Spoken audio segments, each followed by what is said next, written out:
아무 그거 없이 해결될 일이었는데 드디어 경찰이 오셨습니다. 보지도 못했고 줍지도 않았는데 무슨 소리 하는 거냐고. 근데 CCTV를 보니까 여기 뽀드락 지났어요. 땀나. 땀나.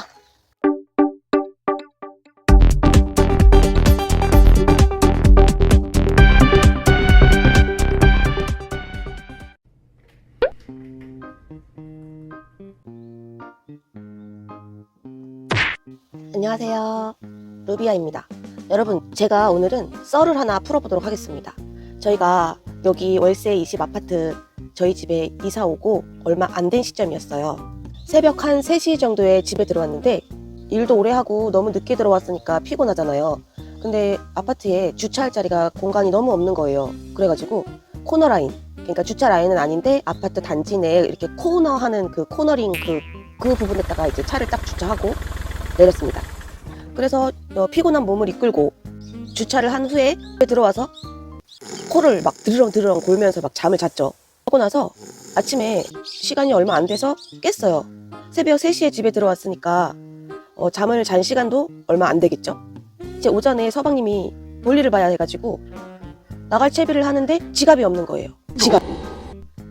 우리 서방님이 원체 좀 이렇게 밥 자르려, 오줌 자르려, 물 자르려, 음료수 자르려 막 잘 흘려요. 그래서 지갑을 어디다 흘렸구나.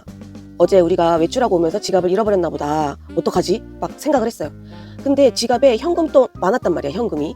이제 어디다 흘렸을까? 둘이 이제 앉아서 곰곰이 생각을 했죠. 근데 가만히 생각하니까 우리가 집에 올 때 분명히 주유를 했어요, 주유. 기름을 넣었단 말이죠, 주유소에서. 그러면 주유소에서 기름을 넣으려고 서방님 지갑에서 카드를 꺼냈겠죠? 꺼내서 주유를 마치고, 근데 서방님이 차에 와서 지갑에 카드를 넣는 걸 제가 봤거든요. 그러면 지갑이 어디 있겠습니까? 차에 있을 거 아니에요. 그래서 우리가 어디다 흘리고 온 건 아니다, 차에 있을 거다 해갖고 차에 막 갔죠, 찾으러. 근데 차에 없는 거예요. 큰일 났네, 어떡하지? 아까 말했다시피 현금이 많았어요, 지갑에. 그래서 우리는 너무너무 지금 급박한, 잊어버리면 안 되는 그런 상황이었습니다. 꼭 찾아야 하는. 그래서 그러면 차에서 내리다 흘린 거 아닌가. 예전에도 한번 차에서 내리다가 지갑을 흘려가지고 지갑 떨어졌네 해서 이제 지갑을 주워온 적이 몇 번 있어요. 근데 이제 우리가 그날 들어왔을 때는 새벽이었던 데다가 어두웠죠. 그리고 둘 다 엄청 피곤한 상태였고, 그래서 흘린 걸 몰랐을 거다.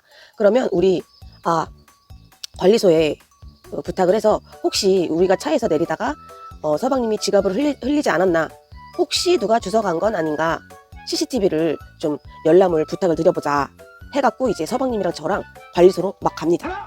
근데 또 우리 관리소 소장님이 흔쾌히 그러면 당연히 봐드려야죠 하면서 CCTV를 보여주셨습니다. 우리가 새벽 3시에 들어왔고 한 6, 7시쯤에 잠에서 깨가지고 한참 고민을 하다가 7시 정도에 나갔으니까 한 4시간 정도밖에 안 지난 시간이었죠. 근데 CCTV를 보니까 이 서방님이 차에서 내리다가 지갑을 흘린 게 맞더라고. CCTV에 잡혔습니다. 그런데 여기서 이제 문제가 뭐냐, 또 이제 저희 아파트는 어르신분들이 많이 사세요. 어르신분들. 그래가지고 아침 운동 하시는 분들도 많고 아침형 어르신분들이 많죠. 그래서 아침마다 아파트를 이렇게 돌면서 산책도 하고 운동도 하시는 어르신분들이 꽤 많습니다. 어느 한 어르신께서 저희 차 문 바로 밑에 떨어져 있는 서방님의 지갑을 이렇게 습득하는 그 장면이 포착됐습니다. 그래서 그 할머니를 찾아야죠. 우리는 돌려주세요 해야 하니까. 저 할머니가 지갑을 주우셨으니까 이제 주인을 찾아주려고 갖고 계시겠구나 하고 좀 기다려 볼까 했는데, CCTV를 같이 보시던 관리소 소장님께서 아는 할머니시라는 거예요. 몇 동 몇 호에 살고 계신지 아는 분. 왜냐, 여기에 오래 거주하셨고 매일마다 아침 운동을 하시기 때문에 아는 분이시라는 거죠. 그래서 소장님께서 그러면 내가 이 할머니 분 몇 동 몇 호인지 아니까 여쭤보고 지갑을 받아서 연락을 드리겠다 하시는 거예요. 그래서 아니다 하고 편안한 마음으로 집에 와서 기다렸습니다. 소장님한테 연락이 왔어요. 기쁜 마음으로 전화를 받았죠. 여보세요? 관리소인데요. 예, 소장님. 어떻게 됐어요? 할머니가 지갑을 못 봤다고 하시는데요.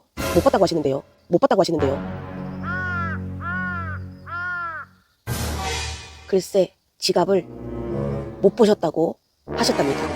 모르는 일이라고 그렇게 말씀을 하셨대요. 그 할머니께서. 그러니까 이제 관리소장님도 당황을 하신 거죠. 왜냐? 우리와 함께 CCTV를 다 본 후에 할머니께 찾아갔던 거니까 아무 그거 없이 해결될 일이었는데 갑자기 생각지도 못하게 할머니가 모르는 일이라고 지갑을 주순 일이 없다고 발뺌을 하신 거예요. 발뺌을. 그래서 이제 저희 서방님이 화가 났죠. 저도 화가 났죠. 그래서 관리치 갔습니다. 할머니 댁에 갔습니다. 문을 두드렸죠. 대답이 없습니다. 할머니 관리소장입니다. 대답이 없습니다. 그래서 관리소장님이랑 저희는 멘붕에 빠졌죠. 이걸 어떻게 해야 될까? 할머니 CCTV에서 다 확인했고 할머니가 주워 가신 게 다 찍혔습니다. 그냥 돌려주시면 되는데 왜 못 보셨다고 하십니까? 했더니 문이 철컥 열리더니 보지도 못했고 줍지도 않았는데 무슨 소리 하는 거냐고. 지갑이 아니라 현금을 갖고 싶으신 거구나. 그렇게 판단하에 그렇습니까? 그러면 경찰을 부르는 수밖에 없겠네요. 그래서 경찰을 불렀죠. 어떡합니까? CCTV에는 증거가 다 있고 우리 살빼을 하는데 어쩔 도리가 없죠. 그래서 경찰을 불렀습니다. 경찰분이 오시는 동안에 그 소장님께서 할머니를 계속 설득했죠. 보지도 못했고 줍지도 않았는데 무슨 소리 하는 거냐고. 경찰분이 올 때까지 나 몰라라 하셨습니다. 드디어 경찰이 오셨습니다. 휘영 경찰이 2분 오셨죠. 경찰 2분이 오셔서 일단은 관리소로 갔습니다. 그 CCTV를 같이 시청했죠. 경찰이 문을 두드렸죠. 그때도 보지도 못했고 줍지도 않았는데 무슨 소리 하는 거냐고. 경찰관 분들이 저희 보러 잠시 댁에 가 계시라고 이를 설득시킨 거죠. 역시 대한민국 경찰들은 설득력이 이건가 봐요. 우리가 다시 경찰관 입회하에 할머니 댁으로 다시 갔습니다. 이제 할머니가 나와 계셨어요. 지갑을 들고.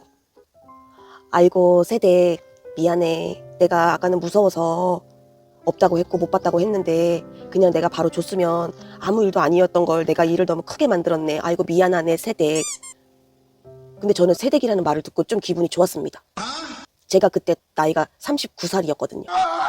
아이고 내가 미안하네. 내가 돈이 많이 들어있는 걸 보고 잠시 그랬는데 무서워서 그랬네. 그러면서 사과를 하시고 지갑을 돌려주시고 이제 경찰관님들은 형식적으로 이제 이야기를 하셨습니다. 자 그러면 법적 처벌을 원하십니까? 이제 저희는 또 이 마음이 좀 넓고 너그럽고 둥글게 살아가는 또 그런 젊은이들 아니겠습니까? 충분히 할머니가 그랬을 수도 있겠다 생각을 하고 괜찮습니다. 여기서 마무리 짓도록 하겠습니다. 해서 경찰분들은 돌아가셨고 지갑을 잃어버린 건 저희 잘못도 있죠. 그렇지만 물건을 습득하면 바로바로 돌려주면 아무 일도 아닌 일을 경찰까지 부르게 된 그런 일이 있었습니다. 여러분들도 특히 지갑 잃어버리지 않게 조심하세요. 근데 저 여기 뽀드락 지났어요. 다음에 또 봐요. 안녕. 땀나. 땀나.